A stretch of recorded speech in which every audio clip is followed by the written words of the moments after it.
Next question will be asked by Mr. Matt Price.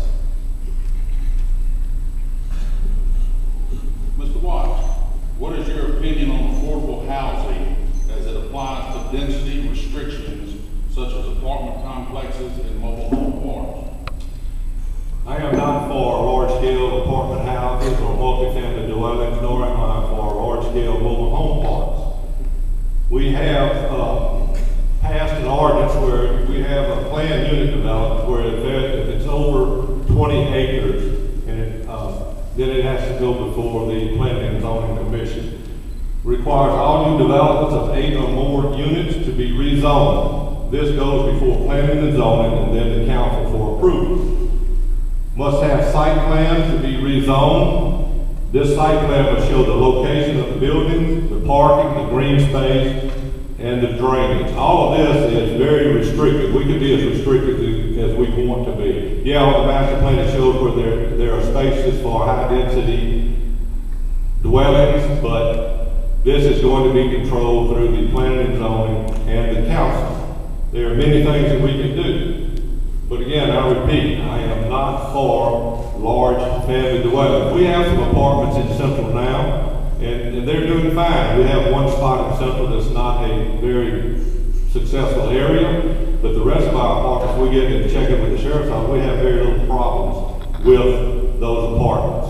So yeah, those are good, but we have enough of them. We do not want to put too much pressure on our infrastructure. We do not want to put too much pressure on our schools. And somebody come and say, well, you can build a subdivision with 150 units, but you can't build an apartment for 150 units.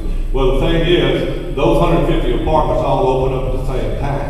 That puts extreme pressure on our infrastructure and schools. Whereas the subdivision, if you look at the ones we've had, and we haven't approved the subdivision since 2007, they are still not full, so it's a slower growth. Thank you. And Mr. Shelton? I actually think the mayor and I agree pretty much on this issue. I, of course, would not want to see large-scale apartment complexes or mobile home parks. Nobody would want that. I also do not want to see low-rent or government-subsidized housing. I don't want to do anything that's going to interfere with our infrastructure or burden our schools. But to the point about a neighborhood, a 500-lot neighborhood on a 2-lane road, not putting the same burden as an apartment does. It may not whenever it first opens, but when that subdivision is completed, you still have the same traffic as you do with an apartment complex of the same size. Now, I think we do need to use our planning and zoning to restrict high density in all areas, not just apartments, not just mobile homes. As a matter of fact, I believe that if we do that, we would be consistent and wouldn't be opening ourselves up in making lawsuits about trying to keep out certain types of housing. Planning and zoning is a tool, and that's what we need to use to ensure our city that our density levels do not burden our infrastructure and, most importantly, our schools. To that point, the Central City News today stated that in the master plan, we didn't use the criteria for whether or not the schools would be burdened in making this plan. That's unbelievable to me. We have to concern ourselves with our school system.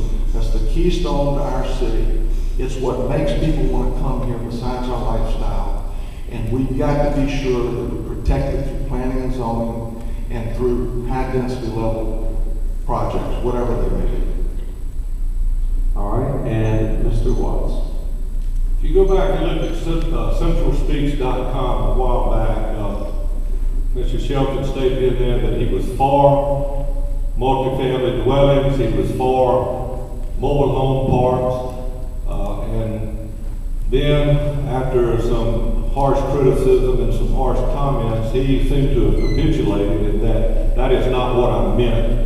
I meant about affordable housing. I'm for affordable housing. Okay? There's a fine line between affordable housing and low-income housing and apartments or whatever. So I have been steadfast on this since day one. I'm not for this type of development. I I am, I'll tell you now, I'm 100% for our schools. That's the engine that's driving this project. We have a great school system and we have a great city. And we're going to continue that with this master plan that we have. And we will keep the density in the proper places, in the proper proportions.